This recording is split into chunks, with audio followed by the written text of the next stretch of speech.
ওয়ালাকাদ আখাযাল্লাহু মিসাকা বানী ইসরাঈল ওয়া বা'আসনা মিনহুম ইসনাই আশারা নাকীবা, যে আমি নিশ্চয়ই আল্লাহ তাআলা ওয়াদা করেছেন, চুক্তি করেছেন, প্যাক্ট করেছেন, এগ্রিমেন্ট করেছেন বনী ইসরায়েলের সঙ্গে। তাদের সঙ্গে আল্লাহ তাআলার এগ্রিমেন্ট হয়েছে, তাদের ওয়াদা নিয়েছেন যে তারা এই দ্বীনের হামি হবে, এই দ্বীনের তারা আনসার হবে, এই দ্বীনের তারা পক্ষ অবলম্বন করবে, তার বিপক্ষে যাবে না। বনী ইসরায়েলের সঙ্গে আল্লাহ তাআলা এরকম কন্ট্যাক্ট হয়েছে। ওয়াবাসনা মিনহুম ইসনাই আশারা নাকীবা, আর তাদের কাছে আমি পাঠিয়েছি 12 জন নকিব। নাকিব মানে হচ্ছে লিডার, কবিলার লিডার, গোত্রীয় লিডার। বিভিন্ন এলাকায় যে বিভিন্ন গোত্রে তারা বিভক্ত ছিল, বিশেষ করে বনী ইসরায়েলের মধ্যে 12টি নাম করা গোত্র ছিল। এই লিডারদের মাধ্যমে একটা সামাজিক যে স্ট্রাকচার হয়ে আসে, এটাকে যাদের শৃঙ্খলাবদ্ধ থাকে এবং তাদের মাধ্যমে স্বাভাবিকভাবেই যে সমাজের যারা লিডার থাকেন তাদের একটা প্রভাব থাকে, এগুলোকে কাজে লাগিয়েছেন। এই যে এবং তারা নবী মুসা আলাইহিস সালামকে সাহায্য করেছিল, তার সঙ্গে কথা হয়েছে যাতে তাদের মধ্যে কোনো ধরনের বিশৃঙ্খলা না হয়। নবী আলাইহিস সালাতু ওয়াস সালাম থাকলেও তৎকালীন সমাজের যে একটা স্ট্রাকচার আছে, সমাজের একটা গঠন প্রকৃতি আছে, সেটাকে ইসলাম রিকগনাইজ করে।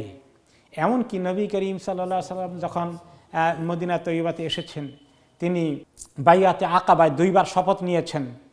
তিনি চেষ্টা করেছেন মদিনার যে যারা লিডার আছে, আওস এবং খাজরাজ, তাদেরকে আগে কনভিন্স করতে, কারণ তাদের মাধ্যমে গোটা গোত্রকে কনভিন্স করা যাবে। তাদের পরামর্শ নিয়েছেন, তাদের সঙ্গে চুক্তি করেছেন মদিনায় গেলে হিজরত করলে তারা সাহায্য সহযোগিতা করবে। এমনকি বদর যুদ্ধের সময় বললেন যে মদিনাবাসীরা তোমরা পরামর্শ দাও। মুহাজিররা পরামর্শ দিলেন। মুহাজিররা তো মক্কা থেকে গিয়ে মদিনায় সেটেল হয়েছেন, মদিনার আসল বাসিন্দারা তো বলে না কিছু এখনো। তখন তিনি বলেন যে মদিনার বাসিন্দারা বলো। সাহাবীরা উঠে বলেন, ইয়া রাসূল, আপনি আনসারীদের কথা শুনতে চান? আনসারীদের লিডার ছিলেন সাদ রাদিয়াল্লাহু আনহু, তিনি কথা বললেন। তখন তিনি সিরিয়াসলি নিলেন যে হ্যাঁ, এখন তোমার কথা পেলে, তোমার মতামত পেলে আমি সিদ্ধান্ত নেওয়া সহজ হবে। তাহলে নবীরাও পরামর্শ করেছেন এবং নবীদের আন্ডারেও যারা সমাজের বিভিন্ন স্তরে দায়িত্ব পালন করেন, ইসলাম তাদেরকে গুরুত্ব দিয়েছে যে তাদেরকে নিয়ে গোটা সমাজকে ইসলামের দিকে নিয়ে আসার কাজটা করা নবীদের জন্য এটা বড় সাহায্যের বিষয় হয়, তাদের জন্য সহযোগিতার কাজটা সুগম হয়। কারণ সমাজের সঙ্গে পুরো ক্লাসে চলে গেলে দিনের কাজ চালানো মুশকিল আছে। এই জন্য সমাজের প্রভাবশালী লোকগুলোকে যদি নিয়ে আসা যায়, ইটস এ গুড আইডিয়া। তো আল্লাহ তাআলা বনী ইসরাইলের এই আবার সমস্যা হলো যে মানুষের মধ্যে গোত্রীয় এই জিনিসটা থেকে যায়। গোত্র বংশ এখনও চান্স পাইলে এক বংশ আরেক বংশ, এক গ্রাম আরেক গ্রামের সঙ্গে যে মাঝে মধ্যে দেখে না দরবার হয়, একেবারে পুলিশ যাওয়া লাগে, এখনও দেশের খবর আসে পত্রিকার মাঝে মধ্যে 2 গ্রামে মারামারি শুরু হয়ে গেছে।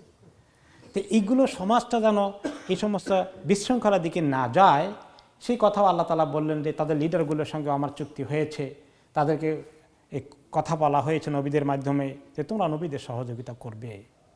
আর এরকম করে একটা সুন্দর আন্ডারস্ট্যান্ডিং নিয়ে তোমরা যদি সবাই দিনই কাজ করো, নবীকে সহযোগিতা করো, আমার হুকুমকে মেনে চলো, তাহলে তোমাদের দুনিয়া আখিরাতে আমি তোমাদের সঙ্গে আছি।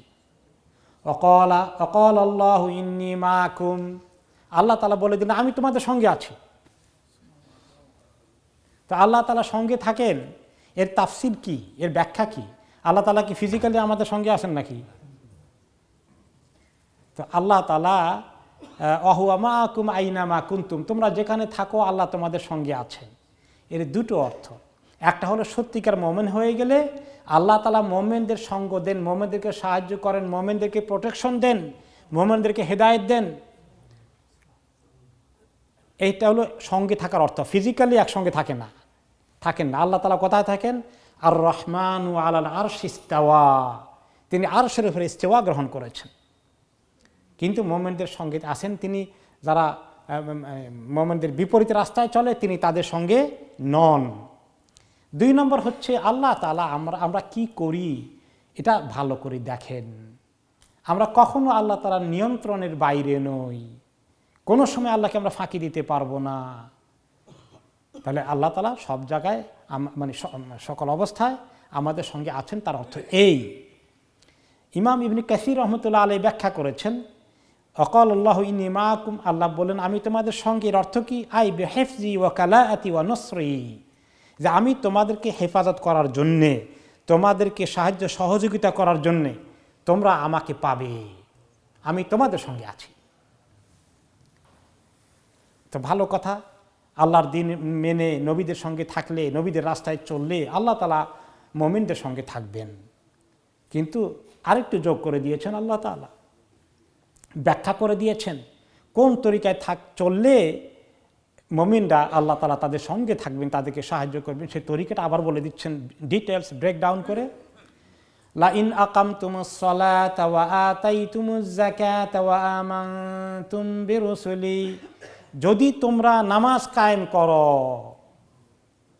তোমরা যাকাত দান করো, আর আমার সমস্ত নবীদের উপর ঈমান আনো, ওয়াজ্জারতুমুহুম, তাদেরকে অনুসরণ করো, তাদের রাস্তা চলো, ওয়া আকরাদতুমুল্লাহ কারদান হাসানা, আল্লাহ তাআলাকে যদি কারদ হাসানা দান করো।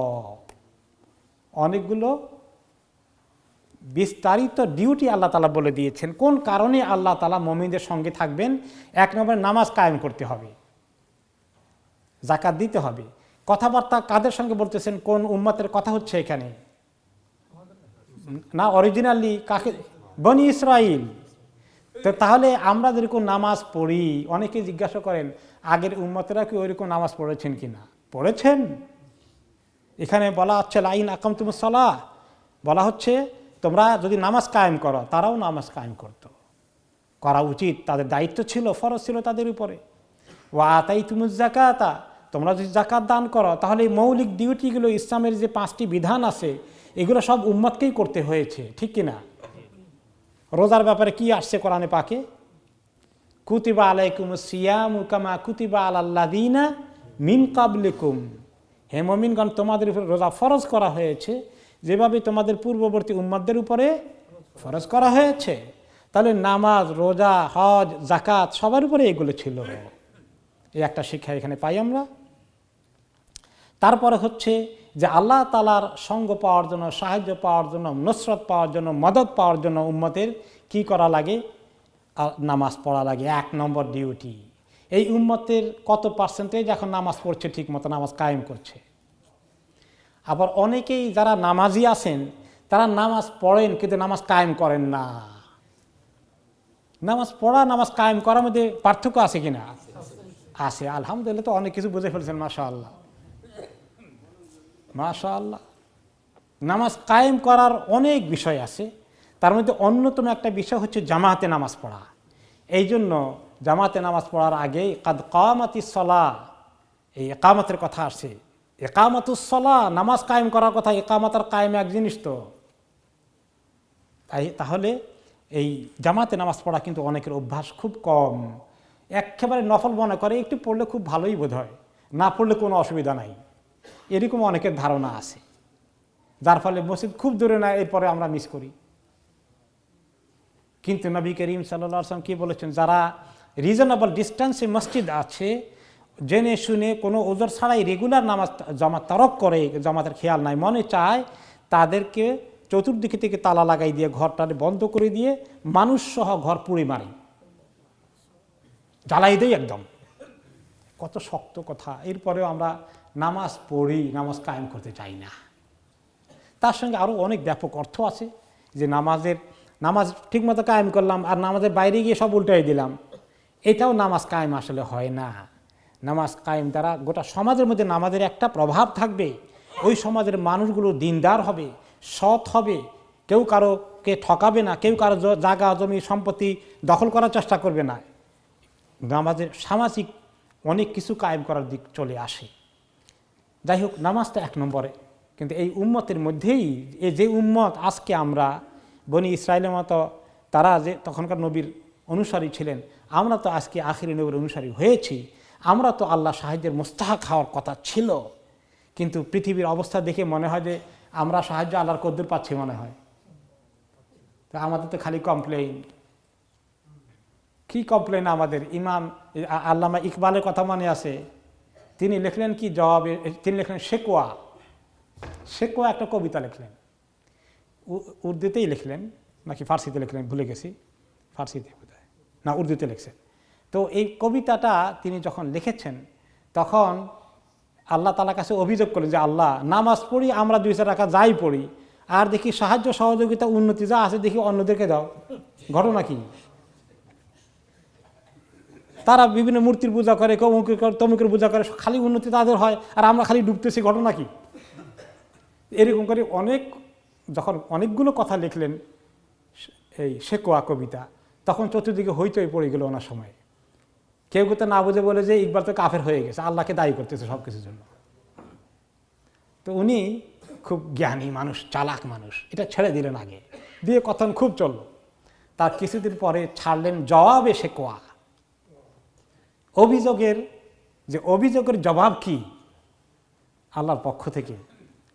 তো সেই অভিযোগের জবাব লিখলেন তখন যে দেখো, মানে আল্লাহর পক্ষ থেকে বলতেছেন যে আল্লাহ কি বলছেন, তোমাদেরকে দিন চেনার সুযোগ দিয়েছি, পৃথিবীর মানুষ যারা চেনে নাই, তোমাদেরকে মুসলিম হওয়ার তৌফিক দিয়েছি যা তারা মিস করেছে, তোমাদের কাছে জ্বলন্ত কোরআন রয়েছে জীবন্ত, তোমাদের কাছে হাদিস রয়েছে আল্লাহ নবীর এত সুন্দর শিক্ষা, এগুলো সামনে নিয়ে এগুলো ফেলে দিয়ে তোমরা যখন অন্যদের এই অনুসরণ করে তাদের তরিকায় উন্নতি অর্জন করার জন্য চেষ্টা করে কোরআন হাদিসকে পিছনে ফেলে দিচ্ছ, ইসলামকে তোমরা ছুঁড়ে মারছ, তোমরা কি আল্লাহ সাহায্যের মুস্তাহিক হতে পারো? হ্যাঁ, এইভাবে যখন তিনি বললেন তখন যারা কাফের প্রতিবাদী ছিল তারা এখন বলে কি করলাম, আমরা তো উল্টা কাজ করেছি। আসলে তখন বুঝি নাই, তিনি উম্মতকে জাগ্রত করার জন্য প্রথমে প্রশ্নের আকারে ছেড়ে দিলেন। এটা হচ্ছে অবস্থা। তো আমরা যারা আজকে আল্লাহ সাহায্যের অপেক্ষা করছি, এই উম্মতকে নুসরাতের অপেক্ষা করছি, তা আমাদের অবস্থাটা কি? উম্মতের কি অংশ, কতটুকুন অংশ আজকে এই নামাজ কায়েম করছে, কতটুকুন তাদের জীবন থেকে চূড়ান্তভাবে ছেড়ে দিয়েছে?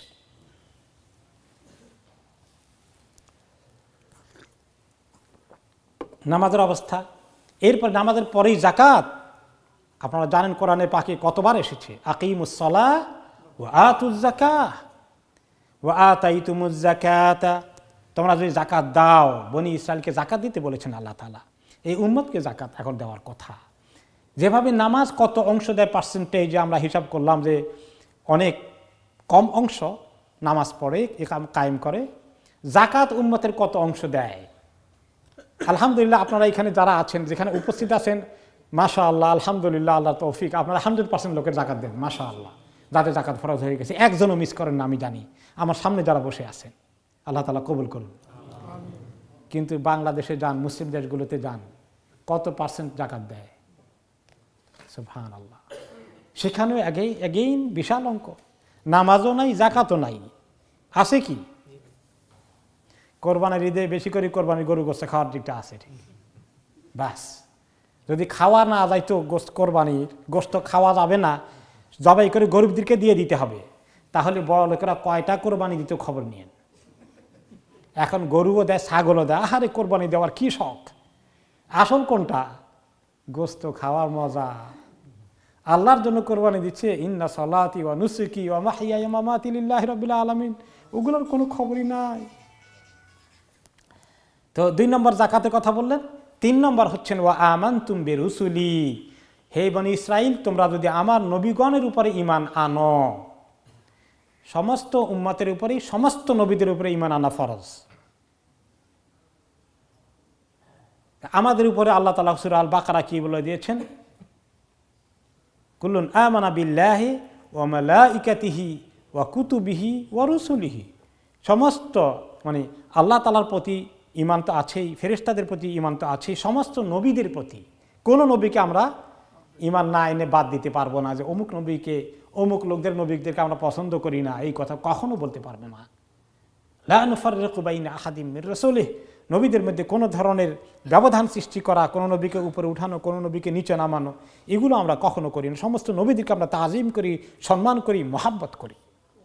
যদি কোনো কোনো নবীকে আল্লাহ নিজ দায়িত্বে, আল্লাহ তাআলা নিজ ইচ্ছায়, নিজ ক্ষমতায় কি উপরের আসন দিয়েছেন, সেটা আল্লাহ তাআলার মর্জি এবং ফয়সালা। কিন্তু আমরা কোনো নবীকে খাটো করতে চাই? কখনো না। তাহলে তোমরা প্রত্যেক নবীর উপর ঈমান আনবে। কাজেই এই উম্মত আলহামদুলিল্লাহ আমরা অন্তত সব নবীদের উপরে ঈমান এনেছি। বনি ইসরায়েলের লোকেরা মূসা আলাইহিস সালামের পরে আর কারোর প্রতি ঈমান আনে নাই। ঈসা আলাইহিস সালামও তাদের দৃষ্টিতে নকল নবী, মুহাম্মদ সাল্লাল্লাহু আলাইহি সাল্লামও নকল নবী তাদের কাছে। মুসা আলাইহিস সালামের পরে আর নবী নাই তাদের কাছে, অথবা এই দুইজন নাম করা নবী নবী নন। তাহলে তারা এই নবীদের প্রতি ঈমান আনা হলো না।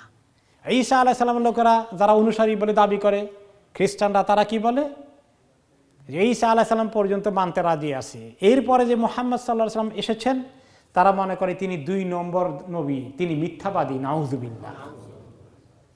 কাজেই তারা কি সব নবীদের উপর ঈমান আনলো না? আর আমরা কি কাউকে বলতে পারবো যে উনি নবী না? না, আমরা আখিরি নবী মুহাম্মদ সাল্লাল্লাহু আলাইহি ওয়াসাল্লামের প্রতি ঈমান এনেছি এবং তিনি খাতামুন নাবিয়্যিন। আবার কিছু লোক আছে ওনার পরে আবার নবুয়ত আবিষ্কার করেছে, আছে না? যে অমুক কাদিয়ানের অমুককে নবী বানিয়ে ফেলেছে। তাহলে আমরা আবার খাতামুন নাবিয়্যিনের উপরও ঈমান আনতে হবে। তাহলে আমরা আলহামদুলিল্লাহ সমস্ত নবীদের উপর ঈমান এনেছি। তিনি তাদেরকে ঈমান আনতে বললেন নবীদের উপরে 3 নম্বরে। 4 নম্বরে বললেন ওয়াজ্জারতুমুহুম, তোমরা নবীদের পথ অনুসরণ করবে, তাদেরকে সাহায্য সহযোগিতা করবে। যে কোনো নবী আসে পরবর্তী নবীর অনুসরণ করা শুরু করে দিবা এবং তাকে সাহায্য করবা। আলহামদুলিল্লাহ আমাদের পরে যেহেতু নবী আসবে না, আখেরি নবী পর্যন্ত আমরা আসি, আমরা আগের নবীদেরকে সম্মান করে যাচ্ছি। এটা গেলো 4 নম্বর ডিউটি। 5 নম্বর বললেন ও আকরাদতুমুল্লাহ কারদান হাসানা, হে বনী ইসরাইল তোমরা আল্লাহ তাআলাকে যদি কারদ হাসানা দান করো। কারদ হাসানা আমি অনেকবার ব্যাখ্যা করেছি আপনাদের কাছে, আজকে আবার বলি, মসজিদে যদি কর্জে হাসানা দেন ওইটা এইটা কিনা? কারদ হাসানার 2টো অর্থ আছে। কোরআন শরীফে আল্লাহ তাআলা যখন কারদান হাসানান বলেছেন তার অর্থ হচ্ছে আল্লাহর রাস্তায় দান করা। আর আমাদের পরিভাষায় কর্জে হাসানা তার আরেকটি অর্থ। কোরআনে পাকে যতবার বলা হয়েছে আল্লাহকে কর্জে হাসানা দাও, এই দুনিয়াতে আল্লাহ তাআলা ওই টাকা গনে গনে আপনার হাতে ফেরত দেবেন নাকি? আবার আল্লাহ তাআলা আপনাকে দুনিয়াতে অন্যভাবে কত খায়ের বরকত দান করবেন শেষ নাই, কিন্তু আখেরাতে আল্লাহ তাআলা আসল পুরস্কারটা আপনাকে দান করবেন। ওইটা হলো কর্জ হাসানা, আল্লাহর কাছে মানে আল্লাহর রাস্তায় দান করা। আর মানুষের হিসাবে দুনিয়াতে কর্জ হাসানা আমরা যেগুলো দিই, মসজিদে দিয়েছি, কোনো ব্যক্তিকে দেই, কেউ ঠেকে গেছে আমার কাছে কর্জ চেয়েছে, এই কর্জটাও কর্জে হাসানা। এটা হলো আমাদের দুনিয়াবি হিসাবে কর্জে হাসানা। তার মানে কর্জ মানে লোন, কর্দ, বাংলায় কর্জ বলি, আসলে কর্দ দদ। আর হাসানা মানে ভালো, ভালো লোন, ভালো ঋণ। ভালো ঋণের অর্থ কি? যে ঋণ দিয়ে আপনি তার থেকে কোনো সুদ নেবেন না, যে টাকা দিয়েছেন শুধু ওই টাকাটাই ফেরত নেবেন, আপনার টাকা তার কাছে 1 মাস 1 বছর 3 বছর যাই ছিল আপনি তার বিনিময়ে কোনো বেনিফিট নেবেন না। তাকে আপনি ফি সাবিলিল্লাহ সেই টাকাটা ইউজ করুক, পরে যা আপনার টাকাটা ফেরত দিবে, অতিরিক্ত কিছু দিয়ে সুদ নিয়ে তাকে আপনি তার থেকে আদায় করবেন না। 1 নম্বর। 2 নম্বর হচ্ছে এরকম ব্যক্তিগত কর্জে হাসানার ক্ষেত্রেও যদি সেই বেচারা কর্জ নিয়েছে 6 মাস পরে দেবে বলেছে, কিন্তু বেচারার অবস্থা আরও কাহিল হয়ে গেছে, এখন আপনি তাকে গিয়ে বলছেন 6 মাস হয়ে গেলে টাকা দেওয়ার ব্যাপার কি? আপনি যদি এখন তাকে গিয়ে খুব করে তাড়া দেওয়া শুরু করে দেন, তাহলে বেচারাকে যে ভালো কর্জ দিয়েছিলেন এখন তো তার অনেক কষ্ট হচ্ছে, তাহলে ভালো কর্জ দিতে হলে তাকে আর একটু সময় দেওয়া দরকার। ভাই তোমার কষ্ট হচ্ছে, আচ্ছা রাখো আরও কিছুদিন, অসুবিধা নেই, যখন হয় তখন দিও। তো এই যে আপনি তাকে সময় দিচ্ছেন, তার উপরে জুলুম করে গলা টিপে আদায় করছেন না, মাল ক্রোক করে নিয়ে আসছেন না বেলি পাঠিয়ে দিয়ে। দুনিয়ার মধ্যে এই কর্জে হাসানা আমাদের কাছে ছাড়া আর কারো কাছে আসে নাকি? দুনিয়ার মধ্যে হায় রে আল্লাহ, বেলিপ তো হাজির, কোনো কথা নাই, সঙ্গে সঙ্গে মাল ক্রোক করা। তো এইটা হচ্ছে কর্জে হাসানা, যেটা আল্লাহ আমাদের কাছে দুনিয়াবি হিসাবে দেখতে চান। এর মধ্যে অনেক স্বভাব আছে, কিন্তু কোনো কোনো হাদিসে এসেছে যে কর্জে হাসানা বিপদগ্রস্ত লোককে, একজন ভদ্র মানুষকে যে আল্লাহর রাস্তায় খায় না, আপনি জাকাত দিলেও নেবে না বা জাকাত খাওয়ার উপযুক্ত নয়, এরকম সম্মানিত লোককে কর্জে হাসানা দিয়ে বিপদ থেকে উদ্ধার করার কাজটাকে উৎসাহিত করার জন্যে আল্লাহ তাআলা বলেছে, হাদিসে এসেছে যে কোনো কোনো সময় কর্জে হাসানা দিয়ে আবার সময় মতো নিবে, তারপরেও আল্লাহ তাআলা তাকে সদকা থেকে ডবল নেকি দান করবেন। আশ্চর্য কথা, কর্জে হাজারা দিলাম আবার নিয়ে যাব, আর তো সদকা তো দান করে দিয়ে দিল আর নেবেই না, তো এটা বেশি হয় কেমনি কর্জে হাসানা? প্রশ্ন আসে না? প্রশ্ন আসে। আল্লাহ রাসে দিলে কদ্দুরি দেই আর, কিন্তু কর্জে হাসানা তো অনেক সময় 1000 পাউন্ড, 2000 পাউন্ড, 5000 পাউন্ডও দিতে পারি। এত বড় টাকা কি মানুষ সহজে আল্লাহ রাসে দেবে নাকি?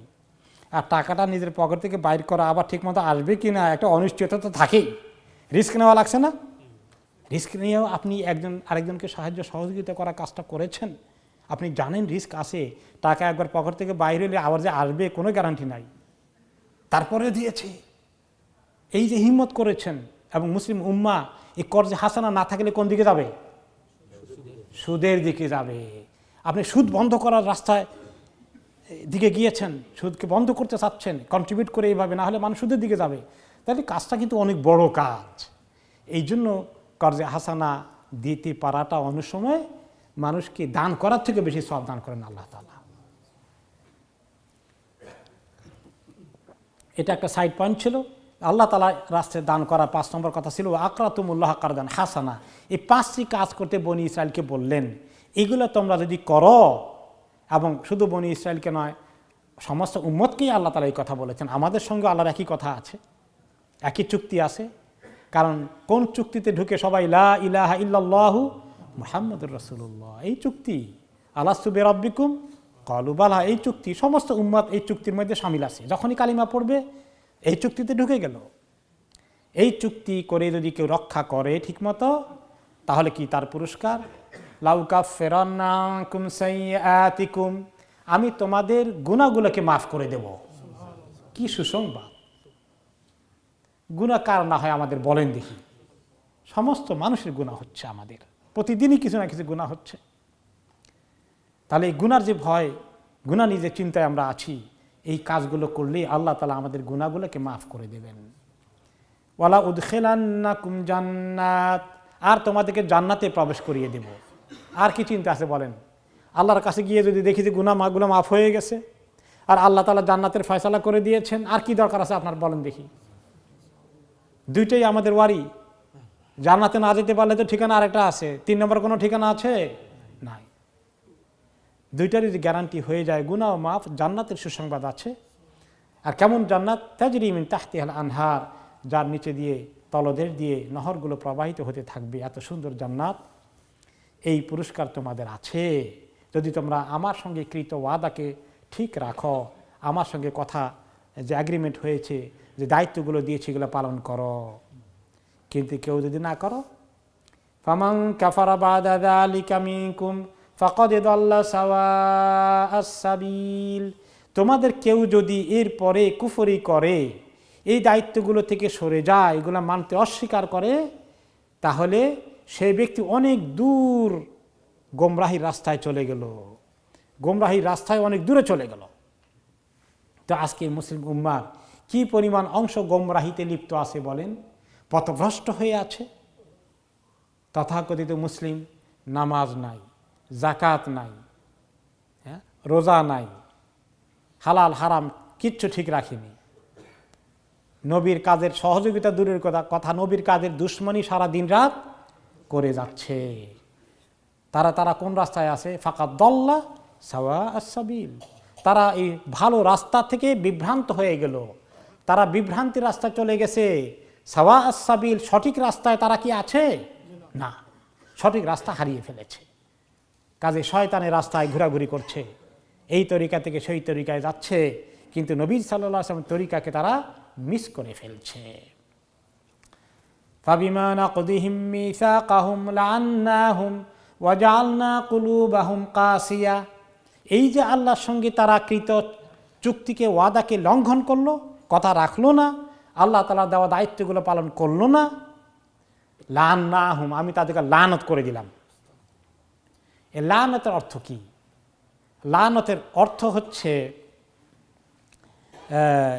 আবআদনাহুম আনিল হক ওয়া তারাদনাহুম আনিল হুদা, আমি তাদেরকে হক রাস্তা থেকে তারা দূরে চলে গেল, হক রাস্তায় থাকার সৌভাগ্য তাদেরকে আমি আর দিলাম না, হেদায়েত থেকে তাদেরকে আমি বঞ্চিত করে দিলাম, দূরে সরিয়ে দিলাম। তাদের কপালে তওবা জুটবে না, হেদায়েত জুটবে না, এরা এই কুফরি রাস্তায়, বিভ্রান্তির রাস্তায়, গোমরাহির রাস্তায় তাদের মৃত্যু হয়ে যাবে, হক কোনোদিন আর তারা পাবে না। লান্নাহুম, এটা হচ্ছে আসল অভিশাপ। হককে মিস করা সবচেয়ে বড় অভিশাপ, আর হককে পাওয়া সবচেয়ে বড় রহমত। তাদেরকে লানত করে দিলাম। আর কি হলো তার ফলে? ওয়াজআলনা কুলুবাহুম কাসিয়া, তাদের অন্তরটাকে শক্ত করে দিলাম। অন্তর শক্ত হয়ে গেল, দিলটা শক্ত হয়ে গেল। শক্ত হওয়ার অর্থ কি? ইমাম ইবনে কাসীর রাহমাতুল্লাহ আলাইহি তার তাফসীরে বলেন, ফালা ইয়াত্তাইযুনা বিমাউইযাতিন লিগিলাযিহা ওয়া কাসাওয়াতিহা। কাজে এই সমস্ত শক্ত দিল এবং গোমরাহিতে লিপ্ত লোকগুলোকে আপনি অনেকক্ষণ যদি নসিহত করেন, ওয়াজ করেন, ভালো কোনো ওয়াজ মাহফিলে নিয়ে জোর করে বসাই রাখেন, দিলের মধ্যে ঢুকবে? ঢুকবে না। ঢুকার রাস্তা নাই, ঢুকার রাস্তা নাই। এই জন্য বনি ইসরাইলের লোকেরা নবী করিম সাল্লাল্লাহু আলাইহি সাল্লাম কি বলেছেন? সূরা বাকারা পড়ে গেছি আমরা, কুলুবুনা গুলফ। তারা বলে যে আমাদের অন্তরটা খুবই সুরক্ষিত আছে মুহাম্মদ, তোমার কোনো কথা এখানে ঢুকতে পারবে না। বাহ, কি গৌরবের কথা, কি ক্রেডিট তাদেরকে। তো আল্লাহ তাআলা, তারা ঠিকই বলেছে, কারণ আল্লাহ তাআলা কি বলেছেন? খাতামাল্লাহু আলা কুলুবিহিম, আল্লাহ তাআলা সিল করে বন্ধ করে দিয়েছেন। অভিশপ্ত লোকেরা আর হকের দিকে আসতে পারে না। কোনো নসিহত তাদের কাজে লাগে না। আপনি দেখবেন এইরকম যারা দিনদার নয়, দিনের থেকে বহু দূরে চলে গেছে, আপনি তাদের কাজকর্ম, চলাফেরা এগুলো দেখে আপনার কেউ কেউ আত্মীয় স্বজন আছে, কষ্ট লাগে, তাদেরকে বোঝাতে চান। অনেকক্ষণ বোঝানোর পরে কি মনে হয়? কি মনে বলেন দেখি? আহা, যে এতক্ষণ কার সঙ্গে কথা বললাম, মনে হয় পাথরের সঙ্গে কথা বলেছি, পাথরের সঙ্গে কথা বলেছি। আমার এক ওস্তাদের কথা মনে পড়লো। আমাকে সহিহ বুখারী দুইজন ওস্তাদ পড়িয়েছেন, একজন হলেন ওবায়দুল্লাহ খতিব সাহেব, আর একজন মাওলানা মিয়া মোহাম্মদ কাসিমি, ঢাকা আলিয়া মাদ্রাসা, খুব জাইয়েদ ওস্তাদ ছিলেন। তো উনি আমাদেরকে একদিন বুখারী পড়ার দিকে কি একটা বললেন, তো বললেন যে বুঝছিস নাকি, বা আপনার বুঝছেন কি না। তো আমাদের কেউ কেউ নড়াচড়া করলো না আর কি, বুঝছে বলে মনে হলো না। তখন তিনি বললেন বুঝে আকফাস। তো কয়েকদিন এটা বলছে বুঝে আকফাস। তো আমরা কিছু বুঝি টুঝি না আর কি, এটা উনি কি বলেন কথাটা ফার্সিতে। তো বুঝে আকফাসও বুঝেন নাই বলে, তাও তো বুঝি নাই। তখন দিয়ে উনি বুঝালেন, আহারে বুঝে আকফাসও বুঝলো না তো আল্লাহ বলে কারে বুঝাবো। আর তখন এক্সাম্পল দিল যে একজন বড় আখফাস নামে আরবি ব্যাকরণবিদ আছে, নাহউই, ওই তৎকালীন ইস্পাহান ইরান এলাকায় ছিলেন তিনি। খুব ভালো আরবি ভাষা তিনি জানতেন, তো লেখাপড়া অনেক করেছেন।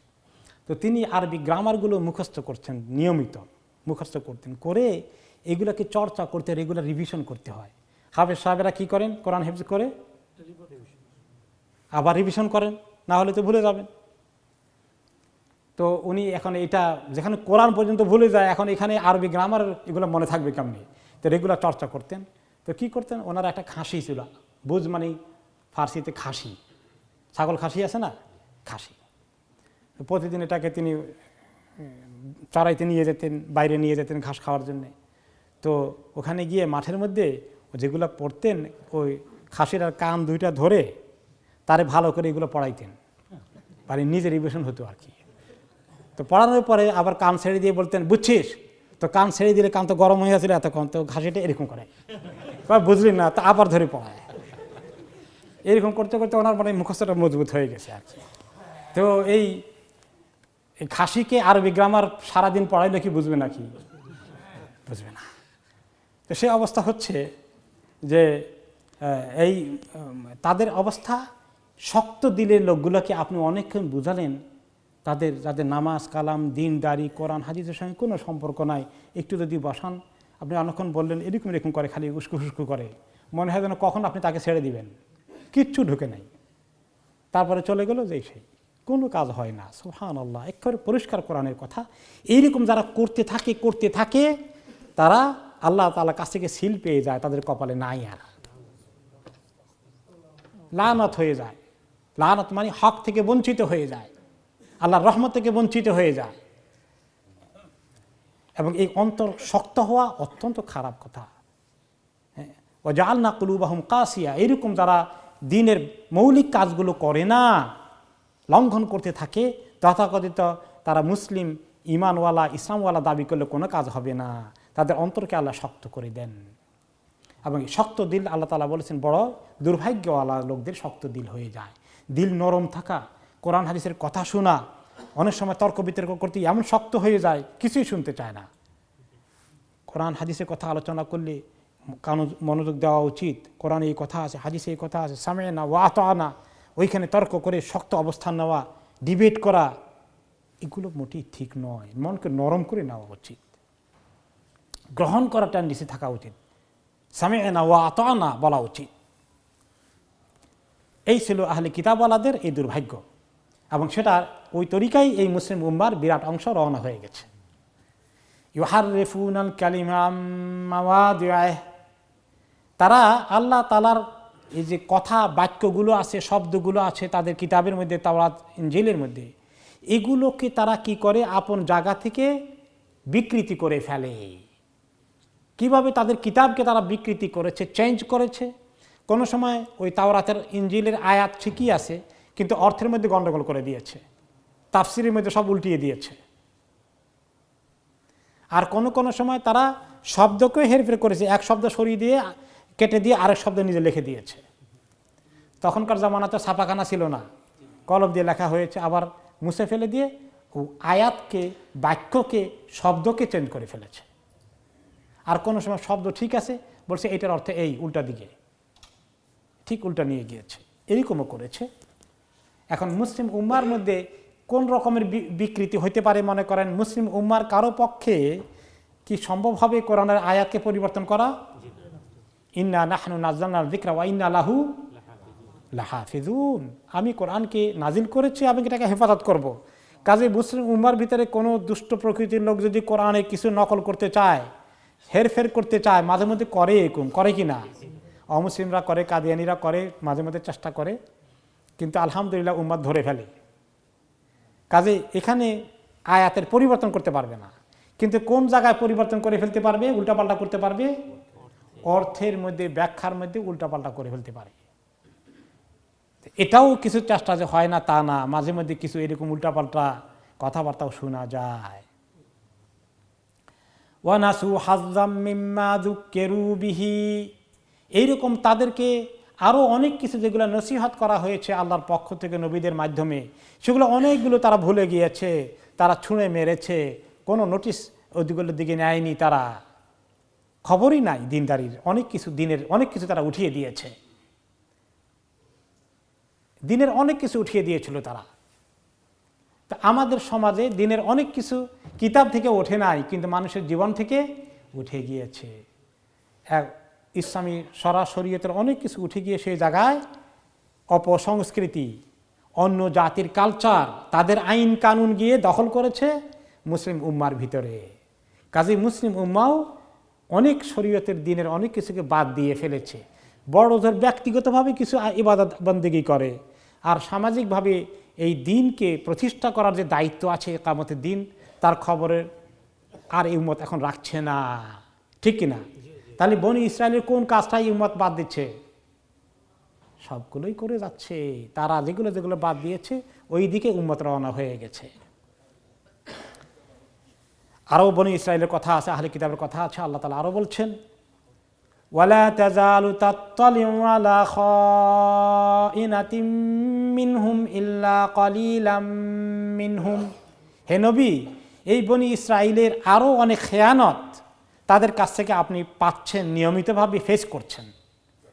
নবী করিম সাল্লাল্লাহু আলাইহি ওয়াসাল্লাম জীবদ্দশায় বনি ইসরায়েলের পক্ষ থেকে অনেক খেয়ানতের শিকার হয়েছেন। তারা ওনাকে হত্যা করার জন্য কয়েকবার চেষ্টা করেছে, আমরা গত সপ্তাহে শুনেছি। বহু রকমের খেয়ানত করেছে, চুক্তি করেছে এখানে, আবার মক্কার কাফেরদের সঙ্গে গোপনে গিয়ে আরেক চুক্তি করেছে মদিনাওয়ালাদেরকে উৎখাত করার জন্য। কত খেয়ানত করেছে। হে নবী, আপনি কন্টিনিউয়াসলি তাদের খেয়ানতকে ফেস করতে হচ্ছে আপনাকে। নবী করিম সাল্লাল্লাহু আলাইহি ওয়াসাল্লাম ফেস করেছেন। এখন এই উম্মতের কি অবস্থা? তারা ফেস করছে কিনা? কিছু করতে হচ্ছে না? ষড়যন্ত্রের পরে ষড়যন্ত্র এই উম্মতের বিরুদ্ধে করা হচ্ছে। আহলে কিতাবের লোকেরাও জড়িত আছে কিনা?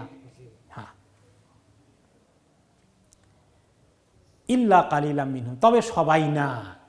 তাদের মধ্যে অল্প সংখ্যক লোক আছে যে তারা ফেয়ার, তারা এত ষড়যন্ত্রের তালে নাই, কিন্তু অনেকেই এই ষড়যন্ত্রের মধ্যে জড়িত আছে। এখন এত ষড়যন্ত্রের কথা শুনে এখন আপনার যদি মেজাজ খারাপ হয়ে থাকে, তাদের বিরুদ্ধে দুশ্মনী চলতে থাকে, তাহলে এইটা কি কোনো কাজে আসবে? হ্যাঁ, কি করতে হবে? সেখানেও আল্লাহ তাআলা আমাদেরকে গাইড করছেন। নবী করিম সাল্লাল্লাহু আলাইহি ওয়াসাল্লামকে বলছেন, ফাফু আনহুম ওয়াসফাহ ইন্নাল্লাহা ইউহিব্বুল মুহসিনিন। সবগুলো হিসাব করে যদি খালি রাগান্বিত গোসা হয়ে থাকেন, তাহলে তো দাওয়াতি কাজ করতে পারবেন না। এই জন্য ওগুলাকে ইগনোর করেন, ক্ষমা করেন, তার মানে স্টিল দাওয়াতি কাজ করে যেতে হবে। এখন যদি এই উম্মার ডিউটি কি এখন যে সমস্ত অমুসলিমদের বিরুদ্ধে খালি দুশ্মনী করে, কেন খালি দুশ্মনী চিন্তায় সারাদিন মাথায় রাখি, দাওয়াতি কাজ করবে কে? কাজেই অনেক কিছু ইগনোর করতে হবে, ক্ষমা করতে হবে দাওয়াতি কাজে, কারণ তাদেরকেও আল্লাহ তাআলা চান দিনের দিকে আনতে। আল্লাহ তাআলা তো এই উম্মতকে এই কাজ করতেই বলেছেন, কুনতুম খায়রা উম্মাতিন তা'মুরুনা বিল মারুফ উখরিজাত লিন-নাস তা'মুরুনা বিল মারুফ ওয়া তানহাউনা আনিল মুনকার। অন্য মানুষের জন্য আল্লাহ তাআলা আমাদেরকে ডিউটি দিয়েছেন, সেই কাজটাও করতে হবে। কাজে আমাদের অ্যাটিটিউড, আচার ব্যবহার অন্যদের প্রতি যেন তাদের দুশ্মনী মোকাবেলায় আমরা দুশ্মনীর অ্যাটিটিউড যদি দেখাই, তাহলে তো দাওয়াতি কাজ করতে পারবো না। এখানে আল্লাহ তাআলা গাইড করছেন রাসূলুল্লাহ সাল্লাল্লাহু আলাইহি সাল্লামকে এবং তার মাধ্যমে উম্মতকে গাইড করছেন। এইগুলো মনে করে এমন ধরনের তুমি একটা টেনশন নিয়ে চলো না, সবসময় দুশ্মনীর মোকাবেলায় দুশ্মনী এই চিন্তা করো না। হ্যাঁ, কোনো কোনো সময় নবী করিম সাল্লাল্লাহু আলাইহি সাল্লাম অ্যাকশন নিয়েছেন, হয়তো কোনো সময় নেওয়ার প্রয়োজন আছে, কিন্তু দাওয়াতি কাজের এই স্পিরিটকে রক্ষা করতে হবে এবং সেই কাজ চালিয়ে যেতে হবে এবং মনকে কিছু উদার করতে হবে। এরকম যারা ক্ষমা করে দেয়, কিছু কিছু ক্ষেত্রে ইগনোর করে, সব কিছুই অ্যাকশন নেয় না, ইন্নাল্লাহা ইউহিব্বুল মুহসিনিন, এরকম ভালো গুণাবলী সম্পন্ন লোকগুলো যারা এরকম ভালো নেক কাজ করে এবং মানুষকে ক্ষমা করে দেয়। আপনি যদি অমুসলিমকে ক্ষমা না করেন, অনেক অমুসলিম ইসলাম কবুল করতে আসে। দেখেন আজকে 2 জন লোক এসেছে, 2 জনই সাদা এই দেশের, 2 জনই আলহামদুলিল্লাহ ইসলাম সম্পর্কে কালেমা পড়ে নাই, চিন্তা ভাবনা করতে এসেছে। অনেকক্ষণ কথাবার্তা হলো, তো আলোচনা প্রসঙ্গে আসলো যে ইসলামের বিরুদ্ধে এত রকমের যুদ্ধ শুরু হয়ে গেছে সারা দুনিয়াব্যাপী, তোমরা এখন চিন্তা করছো কেন?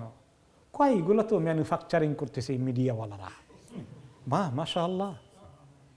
তো কাজেই এই যে এখন সে যদি আসছে, এখন তাকে যদি আমরা ওয়েলকাম না করি, তাকে সুন্দর করি না করি, এরকম রাস্তাঘাটে যত অমুসলিম দেখি তাদেরকে যদি আমরা ভালো ব্যবহার না করি, তাদের সঙ্গে দুশ্মনী করি, এটার জন্য আল্লাহ তাআলা উম্মতকে পাঠিয়েছেন? এখানেই অনেকে বুঝতে পারে না, গণ্ডগোল তাদের কনসেপ্টের মধ্যে হয়ে যায়। কাজে প্রত্যেকটা এই 2টা লোক হয়তো ইসলাম কবুল করে ফেলবে ইনশাআল্লাহ 2-1 সপ্তাহের মধ্যেই, এরকম হয়ে যাবে আর অনেকে। কাজে এই যে একটা পজিটিভ অ্যাটিটিউড টুয়ার্ডস আদার্স, এটা ভেরি ইম্পর্টেন্ট। আল্লাহ তাআলা নবী করিম সাল্লাল্লাহু আলাইহি ওয়াসাল্লামকে বলছেন এগুলো কিছু মাফ করে দেন, কিছু ক্ষমা করে দেন, কিছু ইগনোর করেন, কারণ আপনার অনেক কাজ আছে, সবাইকে উদ্ধার করতে হবে। এখন উদ্ধার হতে অনেকেই হবে না, তারপরেও কাজ করতে হবে। আল্লাহ তাআলা মূসা আলাইহিস সালামকে বললেন না, আর হারুন আলাইহিস সালাম কার কাছে যাইতে বলছেন? ফিরআউনের কাছে যাও, যাও ফিরআউনকে দাওয়াত দাও। ফাকুলা লাহু কাওলান লাইয়িনা, দাওয়াত যে দিবা সুন্দর ভাষায় নরমভাবে সুন্দর অ্যাপ্রোচ করে দাওয়াত দিও। যাই বলো না ফিরআউন এত গন্ডগোল করো কি জন্যে? এটা দাওয়াত হবে নাকি? উল্টাপাল্টা করো কেন? না, সুন্দর করে দাওয়াত দাও, তোমার রবের পরিচয় দাও। কুলু লা ইলাহা ইল্লাল্লাহ তুফলিহুন, যে আল্লাহ তোমাকে সৃষ্টি করেছে সে আল্লাহর ইবাদত করতে আসো। তাহলে নবী করিম সাল্লাল্লাহু আলাইহি ওয়াসাল্লাম এত মোকাবিলা করেছেন আহলে কিতাবের এই সমস্যাগুলো মদিনায়, এরপরে আল্লাহ তাআলা বলেছেন ফাফু আনহুম ওয়াসফাহ। যদি কেউ কেউ বলেছে যে এই আয়াত মানসুখ হয়ে গেছে, কিন্তু স্টিল মেজরিটি ওলামারা মনে করেন মানসুখ হয়নি, স্টিল এটার আবেদন রয়েছে। ইন্নাল্লাহা ইউহিব্বুল মুহসিনিন, এরকম সুন্দর আচরণকারী নেককার লোকগুলোকে আল্লাহ তাআলা বড়ই পছন্দ করেন। কাজে দাঈ ইলাল্লাহ মুসলিম উম্মাহ একটা সুন্দর আখলাক, আচার ব্যবহার এবং ডিলিং ট্রানজ্যাকশন, এগুলোর মাধ্যমে অন্যদের কাছে ইসলামের সুন্দর জিনিসটাকে তুলে ধরবে। তাহলেই ইসলামের বিরুদ্ধে অপপ্রচারের লোকেরা আর সুবিধা করতে পারবে না। ঠিক সেকেন্ড যে লোকটাকে আজকে আমি দেখলাম, তিনি তার বয়স হবে, 2 জন আছে, একজনের বয়স হবে বোধহয় 42, আরেকজনের বয়স হবে বোধহয় সামথিং 30। যে 30 যার বয়সটা, সে আমাকে বলল যে আমি চাকরি করি, আমার সঙ্গে অনেক মুসলমান আছে, আমি তাদেরকে অনেক ভালো দেখি, এই যে সমস্ত মিডিয়ায় কথাবার্তা বলে এগুলো কিচ্ছু তাদের মধ্যে নাই। সুবহানাল্লাহ, আমি এত খুশি লাগলো। দেখেন যে আমাদের এগুলোর মোকাবিলায় আমরা খুব মারাত্মকভাবে খুব ফিল করি, মানসিকভাবে কষ্ট ফিল করি, এবং আমরা একটা মানে যেন রাগ গোস্বা ভিতরে আমাদের একদম ফুলে উঠছে। এর মাধ্যমে কোনো কাজ হয় নাকি? বরঞ্চ এই যে মানুষকে দিনের সহি জিনিস চলা ফেরায় আচার ব্যবহারে তুলে ধরলে অপপ্রচার কোনো কাজে লাগবে না, সব বেকার হয়ে যাবে। এর পিছনে মিলিয়ন মিলিয়ন পাউন্ড খরচ করছে, সব বেকার হয়ে যাবে, কোনো কাজে লাগবে না। ومن الذين قالوا إنا نصارى أخذنا ميثاقهم فنسوا حظا مما ذكروا به فأغرينا بينهم العداوة والبغضاء إلى يوم القيامة وسوف ينبئهم الله بما كانوا يصنعون। এতক্ষণ বনি ইসরায়েলের কথা বলেছেন, মুসা আলাইহিস সালামের উম্মতের কথা, এখন বলছেন আল্লাহ তাআলা ঈসা আলাইহিস সালামের উম্মতের কথা। তারাও আহলি কিতাবের আরেকটি অংশ। অমিনাল্লাযীনা ক্বালু ইন্না নাসারা, যারা বলেছিল ওই লোকদের মধ্যে যে আমরা নাসারা, আমরা ঈসা আলাইহিস সালামের অনুসারী এবং সাহায্যকারী। মান আনসারি ইলাল্লাহ, তারা কি বলেছে? নাহনু আনসারুল্লাহ, তারা বলল আমরা আল্লাহর সাহায্যকারী হয়ে গেলাম, সেখান থেকে নাসারা। এরা যেটা এই কথা বলেছিল, আমি তাদের সঙ্গেও চুক্তি করলাম, ওয়াদা করলাম, তাদের দায়িত্ব দিয়ে তাদের দায়িত্ব মানার জন্য এগ্রিমেন্ট করলাম। আখাযনা মিসাকাহুম, তাদের সঙ্গে আমার কথা হয়ে গেল। সব নবীর উম্মতের সঙ্গে আল্লাহর একই কথা হয়ে যায়। তারা কি করলো? ফানাসু হাজ্জাম মিম্মা যুক্কিরু বিহ, তাদেরকে যা নসিহত করা হয়েছিল, দায়িত্ব দেওয়া হয়েছিল, তারাও তার বিরাট অংশ ভুলে গেল, উল্টাপাল্টা করে ফেলল। ফাআগরাইনা বাইনাহুমুল আদাওয়াতা ওয়াল বাগদা, এই ভুলার কারণে তাদের মধ্যে আমি দুশ্মনী, ঘৃণা, বিদ্বেষ তাদের মধ্যে লাগিয়ে দিলাম। এর তাফসিরে মুফাসসিরিনে কেরাম বলেছেন যে ইহুদি নাসারা ওদের মধ্যে নিজেদের মধ্যে অনেক ফাইট, এটা বোঝানো হয়েছে, অথবা খ্রিস্টানদের বিভিন্ন উপগোত্রের মধ্যে ফাইট হওয়া বুঝিয়েছে, এবং তারা অনেক রক্তাক্ত যুদ্ধ করেছে, বহু ঘটনা আছে। বিভিন্ন ক্যাথলিক, প্রটেস্ট্যান্ট, এগুলো নর্দার্ন আয়ারল্যান্ডে এখনও হচ্ছে। এই যে এইভাবে এই যুদ্ধ তাদের মধ্যে শুরু হয়ে গেল এগুলার কারণে। এগুলো যাতে না হয় এই উম্মতকেও আল্লাহ তাআলা সতর্ক করলেন। এখন এই উম্মতের মধ্যে সেই রোগও এসেছে, নিজেদের মধ্যেও তারা যুদ্ধ করা শুরু করে দেয়। তো তাদের সবগুলো কাজ এই উম্মত যেন না করে, এই জন্যই তাদের কাহিনী বিস্তারিত আল্লাহ তাআলা বললেন, তাদের থেকে, তাদের ঘটনা থেকে আমাদেরকে শিক্ষা নেওয়ার জন্যে। এবং তাদের এই যুদ্ধ কিন্তু শেষ হবে না নিজেদের মধ্যে, ইলা ইয়াউমিল কিয়ামা, কিয়ামত পর্যন্ত চলতে থাকবে। কিন্তু এই উম্মতকে যদি আল্লাহ তাআলা তৌফিক দেন, তারা যদি হেদায়েতে চলে আসে, আলহামদুলিল্লাহ, নিজেদের ভিতরে আত্মহনন যে কোনো সময় থেমে যেতে পারে। কারণ আল্লাহ তাআলার কাছে সেই ব্যবস্থা আছে, তারা হকের রাস্তা তাদের কাছে ক্লিয়ার আছে, খালি রাস্তায় আসলেই হয়। কিন্তু ওদের কাছে রাস্তাই তো না, রাস্তাই তো হারিয়ে ফেলেছে, দলিন হয়ে গেছে। ওয়াসাউফা ইউনাব্বিউহুমুল্লাহু বিমা কানু ইয়াসনাউন, আল্লাহ তাআলা অচিরেই তাদেরকে খবর দিবেন তারা যে সমস্ত অপকর্ম করছিল, যে কাজগুলো তারা করে যাচ্ছিল। তো এই ইহুদি নাসারা থেকে আল্লাহ রাব্বুল আলামিন শিক্ষা নেওয়ার জন্য এই উম্মতকে তাদের কাহিনীগুলো বললেন।